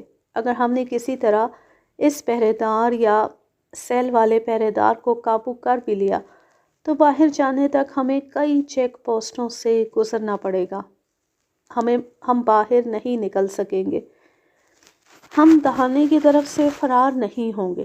تم لوگوں کو یاد ہے جب جان ہمیں غلط سرنگ میں لے گیا تھا، وہاں میں نے تازہ ہوا کے جھونکے محسوس کیے تھے، اس کا مطلب ہے اس راستے سے کہیں باہر نکلا جا سکتا ہے، ہم اسی سے فرار ہوں گے۔ لیکن اگر یہ راستہ کہیں نہ نکلا اور ہم پھنس گئے تب بھی ہمیں کوشش ضرور کرنی چاہیے۔ صرف ناکامی کے ڈر سے خود کو ان لوگوں کے رحم و کرم پر چھوڑ دینا ٹھیک نہیں ہوگا۔ جنگی قیدی تو عام کیمپوں سے بھی فرار کا حق رکھتے ہیں، یہاں تو یہ سراسر خلاف انسانیت کام کر رہے ہیں۔ عام جنگی کیمپوں میں فرار ہونے والوں کو ناکامی پر قتل نہیں کیا جاتا ہوگا، لیکن یہاں ہم پکڑے گئے تو یہ ہمیں شوٹ کر دیں گے، بوناش نامی ساتھی نے کہا۔ موت کا سامنا تو ویسے بھی ہے، میں نے تلخی سے کہا۔ ہمارے 6 ساتھی ان کے نامعلوم تجربوں کی بھیڑ چڑھ چکے، اگر ہم کچھ عرصہ اور یہاں رہے تو ہمارے ساتھ بھی یہی ہوگا۔ ابھی ہم بحث کر رہے تھے کہ جاپانی سپاہی نے چلانا شروع کر دیا۔ وہ ہمیں جلد فارغ ہونے کو کہہ رہا تھا، اس لیے ہم پوری بات نہیں کر سکے۔ اگلے روز ہم نے گفتگو کا سلسلہ اسی جگہ سے شروع کیا۔ ہم میں سے 4 فرار کے حق میں تھے اور 2 اس کی مخالفت کر رہے تھے۔ ان کا کہنا تھا کہ فرار کی کوشش جاپانیوں کو بھڑکا دے گی اور وہ سختی پر اتر آئیں گے۔ دوسرے وہ اس سے بھی خوفزدہ تھے کہ کہیں فرار کی کوشش میں ہی جاپانی ہمیں شوٹ نہ کر دیں۔ یہ بھوک ہڑتال کا معاملہ نہیں تھا جس میں ووٹ کی وجہ سے کثرت رائے سے فیصلہ ہو جاتا، اس میں سب کی مرضی شامل ہونا لازمی تھی۔ ایک بھی شخص انکار کرتا تو منصوبہ ناکام ہو جاتا، کیونکہ فرار کی کوشش میں تو سب شامل ہوتے اور جو پیچھے رہ جاتے جاپانی ان کے ساتھ یقیناً اچھا سلوک نہیں کرتے۔ اس لیے میں اور باقی ان دونوں کو راضی کرنے کی کوشش کر رہے تھے، مگر وہ تیار نہیں تھے۔ ان کا کہنا تھا کہ اس میں رسک بہت زیادہ ہے۔ مجھے اور جارج دونوں کو ان کی بزدلی سے مایوسی ہو رہی تھی، شاید وہ خطرے کو پوری طرح محسوس نہیں کر رہے تھے۔ جاپانی ڈاکٹر ہر دوسرے دن آ رہا تھا اور اب وہ ہمیں اپنی نگرانی میں کھلاتا تھا۔ یقیناً وہ تصدیق کر رہا تھا کہ ہم کم تو نہیں کھا رہے، اس کی وجہ سے ہم پورا کھانا کھانے پر مجبور تھے اور یہ ہمارے لیے اچھی بات نہیں تھی۔ ہم خوراک ضائع بھی نہیں کر سکتے تھے۔ نتیجہ یہ نکلا کہ ہماری صحت بہتر ہونا شروع ہو گئی۔ ہر روز ہم فرار کی مخالفت کرنے والوں کو قائل کرنے کی کوشش کرتے تھے اور ہر روز ہمیں ناکامی کا سامنا کرنا پڑتا۔ خطرہ رفتہ رفتہ نزدیک آ رہا تھا۔ کسی دن بھی ہمیں لے جایا جا سکتا تھا، کیونکہ جاپانی ڈاکٹر جس طرح بے تابی سے ہمارا معائنہ کرتا تھا، اس سے لگتا تھا کہ اس کے صبر کا پیمانہ لبریز ہونے والا ہے اور جلد یا بدیر ہم میں سے کچھ افراد کو لے جایا جائے گا۔ جلد یہ خدشہ حقیقت کا روپ دھار گیا۔ ایک دن جاپانی ڈاکٹر حسب معمول کھانے کے وقت آیا تو میں یہی سمجھا کہ وہ انسپیکشن پر آیا ہوا ہے، لیکن جیسے ہی ہم نے کھانا مکمل کیا، اس نے سپاہی بلوا لیے اور اشارے سے فرار کے دونوں مخالفوں اور بوناش کی طرف اشارہ کر کے انہیں باہر نکالنے کا حکم دیا۔ یہ سب اتنا اچانک ہوا کہ ہمیں مزاحمت کا موقع ہی نہیں ملا۔ ان تینوں کو نکال کر دروازہ بند کر دیا گیا اور جاپانی سپاہی ان کے چلانے کی پرواہ کیے بغیر انہیں کھینچ کر لے گئے۔ ان کی آوازیں دیر تک ہمارے کانوں میں آتی رہیں اور ہم پھٹی پھٹی نگاہوں سے ایک دوسرے کو دیکھتے رہ گئے۔ اب میں، جارج اور جان بچے تھے۔ میں نے اسی وقت سوچ لیا کہ اس سے پہلے ہماری باری آئے ہمیں یہاں سے ہر قیمت پر فرار ہو جانا تھا۔ میں بے بسی کی موت نہیں مرنا چاہتا تھا۔ اگلی صبح ہم رفع حاجت کے لیے لے جائے گئے تو جارج اور جان نے بھی انہی خیالات کا اظہار کیا۔ جان بولا، مجھے لگ رہا ہے ہماری باری آنے میں اب زیادہ دیر نہیں لگے گی، شاید اسی ہفتے ہمیں بھی لے جائیں گے۔ مجھے بھی یہی لگ رہا ہے۔ ہمیں جلد از جلد فرار ہو جانا چاہیے، لیکن سپاہی سے کیسے نمٹیں گے؟ یہ اکیلا ہے، ہم پلان کر کے اس پر قابو پا سکتے ہیں۔ کیسا منصوبہ؟ جارج نے منصوبہ بتایا۔ یہ بڑا سادہ سا منصوبہ تھا۔ کل رات جب ہمیں رفع حاجت کے لیے لے جایا جاتا تو جان اپنی طبیعت خراب ظاہر کرتا اور لڑکھڑاتے ہوئے چلتا۔ سرنگ میں پہنچ کر وہ اچانک زمین پر گر جاتا اور ایسی اداکاری کرتا جیسے اس کی جان نکل رہی ہو۔ سپاہی اس کی طرف متوجہ ہوتا تو ہم اس پر ٹوٹ پڑتے۔ یہاں کچھ نہیں تھا لیکن رفع حاجت والے غار میں چھوٹے بڑے پتھر پڑے تھے۔ ہم ان پتھروں سے کام چلا سکتے تھے۔ سپاہی کو فائر سے روکنا تھا، کیونکہ فائر ہوتی پوری کان میں آواز پھیل جاتی اور جاپانی ہمارا راستہ روکنے کے لیے آ جاتے۔ میں نے اور جان نے جارج کے اس منصوبے سے اتفاق کیا اور اگلی صبح ہم نے رفع حاجت والے غار میں وہ جگہ تاڑ لی جہاں جان کو یہ ڈرامہ کرنا تھا۔ یہاں کچھ پتھر بھی موجود تھے۔ فیصلہ ہو جانے کے بعد آنے والا سارا دن اضطراب میں گزرا۔ ہمیں خوف یہ تھا کہ کہیں آج ہی ہماری باری بھی نہ آ جائے، لیکن خیریت گزری اور ایسا نہیں ہوا۔ رات کے کھانے کے بعد ہمیں نکال کر لے جایا گیا۔ اس بار بھی ایک ہی سپاہی تھا۔ شاید جاپانی مطمئن تھے کہ ہم یہاں سے فرار نہیں ہو سکتے، اس لیے انہوں نے صرف ایک سپاہی نگرانی کے لیے مقرر کیا تھا۔ رات کے وقت کوشش سے یہ فائدہ ہوتا کہ ہم یہاں سے نکل جاتے تو جاپانی تاریکی میں آسانی سے ہمارا پیچھا نہیں کر سکتے تھے۔ جان چلنے کے دوران لڑکھڑا رہا تھا اور سستی سے چل رہا تھا۔ اس پر سپاہی چلانے لگتا اور ہمیں تیز چلنے کا اشارہ کرتا۔ ہم رفع حاجت والے غار تک آئے اور جان مقررہ جگہ پر آتی زمین پر ڈھیر ہو گیا اور اس کا جسم یوں جھٹکے کھانے لگا جیسے اس کی روح نکل رہی ہو۔ میں اور جارج اس کے پاس بیٹھ گئے اور بظاہر اسے سنبھالنے لگے۔ اسی دوران میں ہم نے زمین سے پتھر اٹھا کر اپنے ہاتھوں میں دبا لیے تھے۔ یہاں روشنی کم تھی، اس لیے جاپانی نہیں دیکھ سکا۔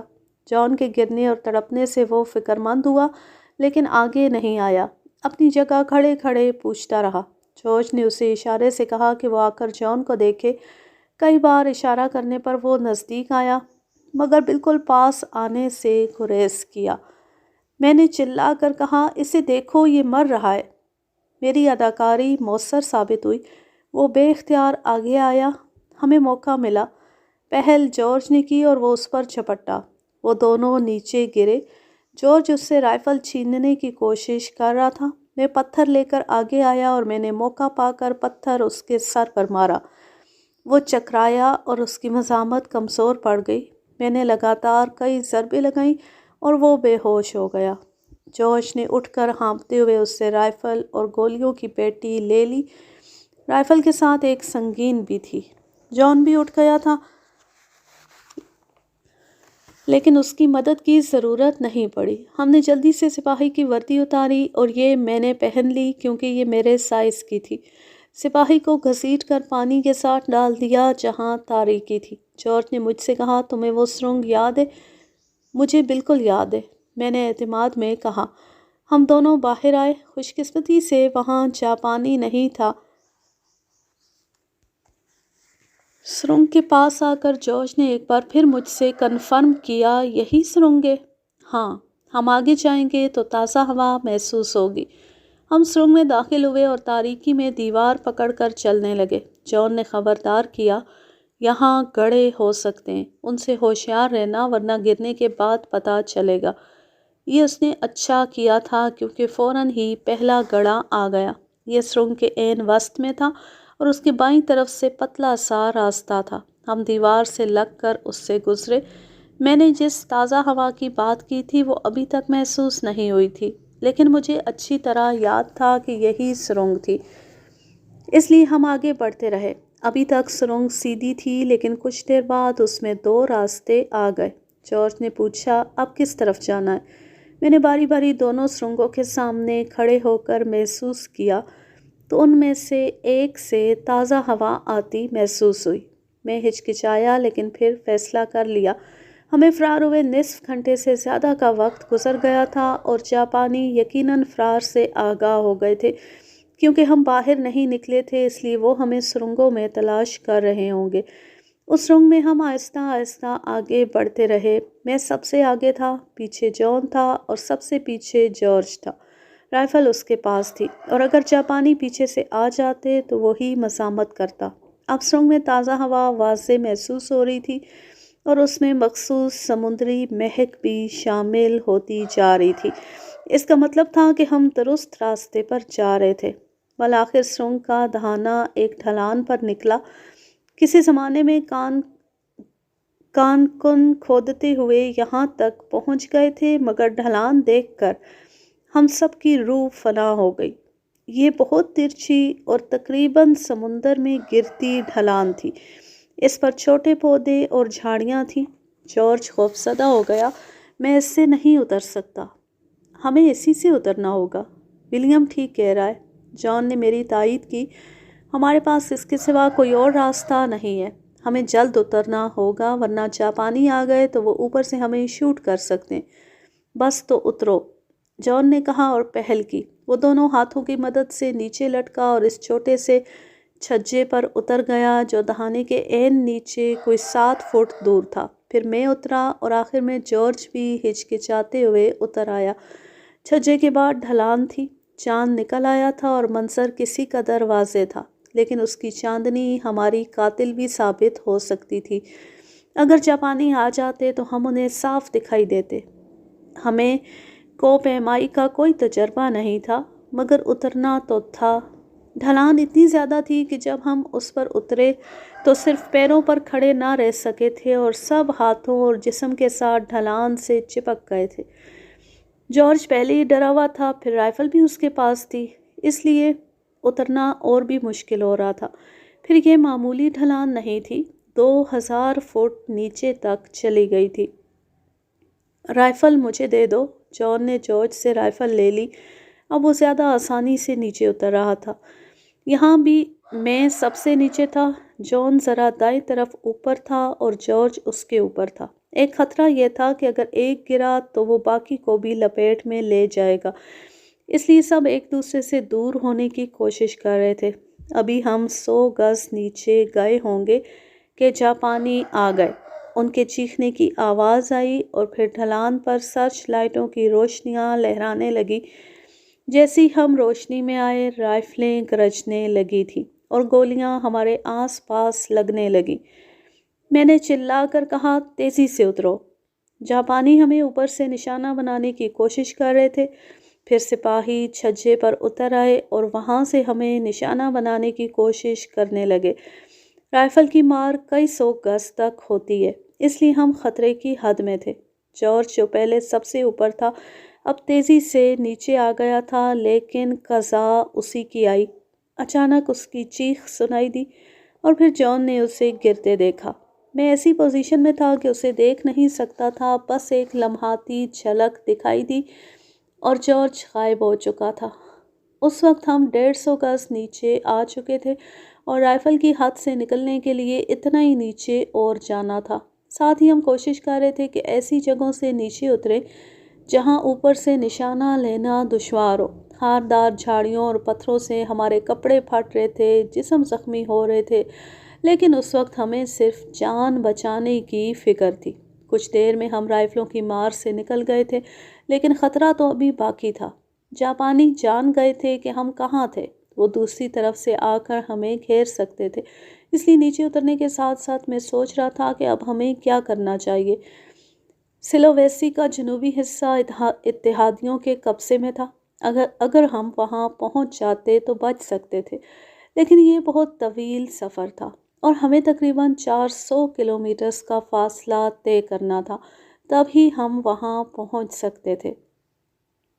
یہ سارا راستہ جاپانی فوجوں سے بھرا ہوا تھا۔ پرنس پر سفر کے دوران یہ اطلاعات ملی تھیں کہ سلویسی پر قبضے کا مقصد آسٹریلیا پر حملے کے لیے میدان تیار کرنا تھا، اس لیے جاپانی بہت بڑی تعداد میں فوج یہاں لے آئے تھے۔ جب ہم نیچے پہنچے تو میں نے جان سے بات کی تو اس نے کہا، خشکی کے راستے ہم کسی صورت جنوب میں نہیں پہنچ سکتے، تب ہمارے پاس اور کون سا راستہ باقی رہ جاتا ہے؟ جان بھی جانتا تھا کہ ہمارے پاس اس کے سوا کوئی راستہ نہیں ہے۔ یہاں مقامی آبادی نہیں تھی جو ہمیں پناہ اور خوراک مہیا کرتی۔ ہمیں اپنی جان بچانے کے لیے خود ہی کوشش کرنی تھی۔ بالآخر طے یہ ہوا کہ ہمیں سلویسی کے جنوبی حصے تک پہنچنا ہے۔ اگر ہم روز 20 کلومیٹرز کا فاصلہ طے کر لیتے تو 20 دن میں وہاں پہنچ سکتے تھے۔ روشنی ہونے سے پہلے ہمیں اس علاقے سے نکل جانا تھا، ورنہ نظروں میں آنے کے امکانات روشن تھے۔ تھکن اور زخموں کے باوجود ہم چل پڑے۔ صبح سے پہلے ہم جزیرے کے وسطی حصے میں اونچے جنگلات میں داخل ہو چکے تھے۔ یہ طے درتے پہاڑ تھے، یہاں سفر کرنا بہت مشکل تھا کیونکہ راستے ناپید تھے، لیکن یہ اطمینان تھا کہ جاپانی ہمیں آسانی سے تلاش نہیں کر سکتے تھے۔ مگر شام تک ہمارا حشر ہو چکا تھا۔ یہاں کھانے کو کچھ نہیں تھا، البتہ پانی ملتا رہا اور ہماری پیاس بجھتی رہی۔ چند ایک جنگلی پھل اور بیج والے پودے دکھائی دیے، لیکن ہم ان کو کھانے کی ہمت نہیں کر سکے تھے، امکان تھا کہ وہ زہریلے ہوں گے۔ شام کو تھک کر ایک ندی کے کنارے پڑ گئے۔ یہاں نرم گھاس اگی ہوئی تھی اور بظاہر کیڑے مکوڑے بھی نظر نہیں آ رہے تھے، لیکن رات ہوتی مچھروں کی یلغار ہوئی جو نصف رات تک جاری رہی۔ اس کے بعد مچھر جیسے آئے تھے ویسے ہی چلے گئے اور ہم سکون سے سو سکے۔ اگلی صبح بھوک سے پیٹ میں چوہے دوڑ رہے تھے۔ میری آنکھ بھوک سے کھلی۔ جان ندی کے کنارے بیٹھا ہوا کسی چیز پر غور کر رہا تھا۔ میں نے پوچھا، کیا دیکھ رہے ہو؟ یہاں چھوٹی مچھلیاں ہیں، لیکن ان کو پکڑیں کیسے؟ میں بھی کنارے آ گیا۔ واقعی پانی میں رنگ برنگی چھوٹی مچھلیاں تھیں، ان کا سائز مشکل سے 2-3 انچ تھا۔ مجھے خیال آیا اور میں نے وردی کے نیچے اپنی شرٹ اتار کر پانی میں کی، اور جب اس پر کچھ مچھلیاں آ گئیں تو میں نے یکدم شرٹ سمیٹ لی۔ پانی نکلنے کے بعد دیکھا تو شرٹ میں نصف درجن مچھلیاں تھیں اور وہ تڑپ رہی تھی۔ جان نے ایک لکڑی سے مار کر انہیں ہلاک کیا اور پھر ہم نے انہیں سالم ہی کھا لیا۔ دوبارہ شرٹ کا استعمال شروع کیا اور 1 گھنٹے میں ہم نے تقریباً 2 کلوگرام مچھلی پکڑ لی تھی۔ اس میں سے کچھ کھائی اور باقی شرٹ میں لپیٹ کر ساتھ لے لی۔ اگلے روز تک ہم انہی مچھلیوں سے گزارا کرتے رہے۔ یہ ختم ہو گئی تو ایک دن ہم بھوک برداشت کرتے رہے، مگر اس سے اگلے دن بھوک نے پھر پیٹ میں بل ڈال دیے۔ اس بار ہمیں مچھلیاں نہیں ملیں، لیکن ایک تالاب میں جمی ہوئی کائی مل گئی۔ یہ بدمزہ چیز کسی نہ کسی طرح حلق سے اتار لی تھی۔ آنے والے 2 ہفتے ہم اسی طرح گزارا کرتے رہے۔ بھوک، تھکن، نیند کی کمی، کیڑے مکوڑوں کے کاٹنے اور مختلف چوٹوں سے ہمارا برا حال تھا۔ کئی بار جاپانیوں سے سامنا ہوا لیکن قسمت نے ساتھ دیا اور ہم بچ نکلے۔ پیٹ کی آگ بجھانے کے لیے چھوٹی مچھلیوں کے بعد کیڑے مکوڑے درختوں کے پتے، بیج اور جڑیں کھاتے رہے۔ ایک موقع پر جان نے ایک بڑی چھپکلی ماری اور ہم نے دم اور سر پھینک کر اسے کچا کھایا۔ آگ جلانے کے لیے ہمارے پاس کچھ نہیں تھا۔ جھاڑیوں، کانٹوں اور پتھروں سے الجھ کر ہمارے کپڑے پھٹ گئے تھے، پتلونیں گھٹنوں سے اوپر آ گئی تھیں اور شرٹس کی آستینیں غائب تھیں۔ جوتے پھٹ گئے تھے اور ہم ان کے اوپر بیلوں کی سوکھی ڈوریاں لپیٹ کر کام چلا رہے تھے۔ ہر دوسرے دن ہمیں ساحل یا سمندر دکھائی دیتا، جس سے اندازہ ہوتا کہ ہم سفر کے کس حصے میں ہیں۔ تیسرا ہفتہ شروع ہوا تو ہم سلویسی کے جنوبی حصے کے پاس تھے، لیکن ہمارے اندر ہمت ختم ہو چکی تھی اور ہم بس مارے باندھے چل رہے تھے۔ ایک آس تھی جو ہمیں حرکت میں رکھے ہوئے تھی کہ بالآخر ہم آزاد علاقے میں پہنچ جائیں گے۔ دوسرے دن جب صبح طلوع ہوئی تو جان نے آگے جانے سے انکار کر دیا۔ میں بالکل ختم ہو گیا ہوں، اب مجھ میں چلنے کی ہمت نہیں ہے۔ تم جاؤ، میں یہاں لیٹ کر اپنی موت کا انتظار کروں گا، میں تمہیں چھوڑ کر نہیں جاؤں گا، میں نے کہا اور ایک بڑی ڈھلان والی پہاڑی کی طرف اشارہ کیا۔ اگر ہم اس کے پار پہنچ گئے تو شاید ہمیں کوئی مدد یا خوراک مل جائے۔ کیوں؟ اس کے پار کیا ہے؟ جان نے چڑچڑے انداز میں کہا۔ اس کے بعد ایسی ایک اور پہاڑی ہوگی۔ نہیں، مجھے امید ہے اب ایسا نہیں ہوگا۔ میں نے اس کا حوصلہ بڑھایا اور کسی نہ کسی طرح اسے چلنے پر آمادہ کر لیا۔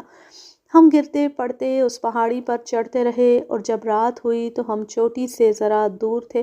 ہم اسی جگہ گر گئے اور ایسے بے سدھ ہوئے کہ رات گزرنے کا پتہ ہی نہیں چلا۔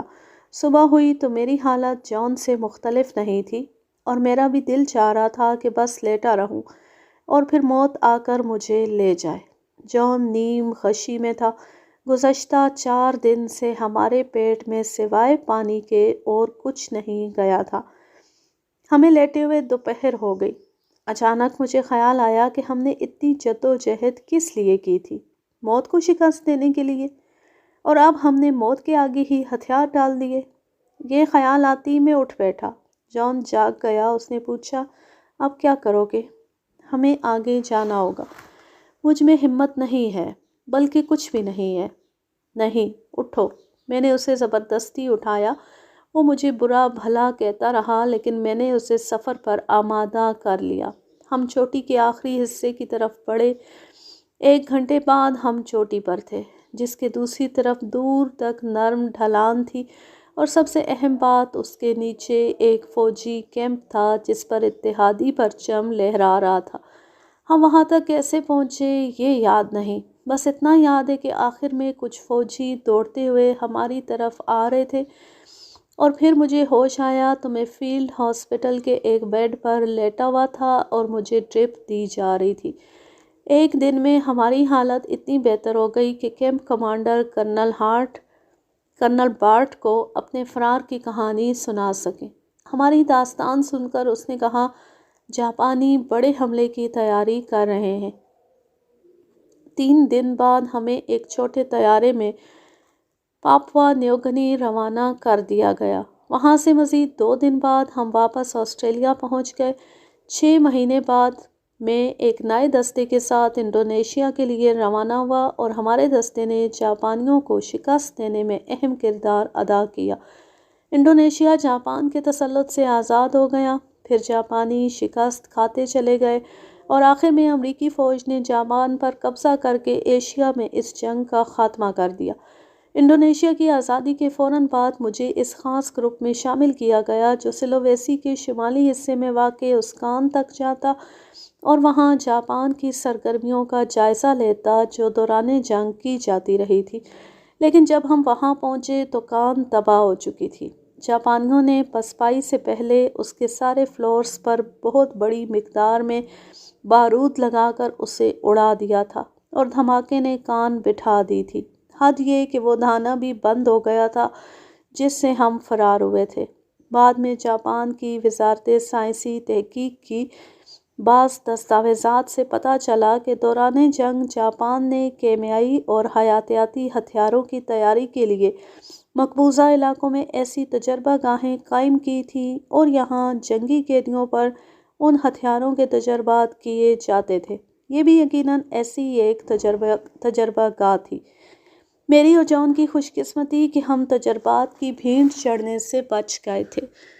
یوں یہ زبردست کہانی اپنے اختتام کو پہنچی۔ اب میں لیتی ہوں آپ سے اجازت۔ جہاں رہیں خوش رہیں، شاد و آباد رہیں، ہنستے مسکراتے رہیں۔ اور اگر یہ کہانی یا میرا انداز پسند آئے تو اس چینل کو سبسکرائب ضرور کر لیں اور بیل آئیکن کو ضرور پریس کریں تاکہ آنے والی ہر نیو ویڈیو کی نوٹیفیکیشن آپ کو پر وقت ملتی رہے۔ ویڈیو کو لائک کیجیے، زیادہ سے زیادہ شیئر کیجیے اور اچھا سا کمنٹ کیجیے۔ اللہ حافظ، اللہ نگہبان۔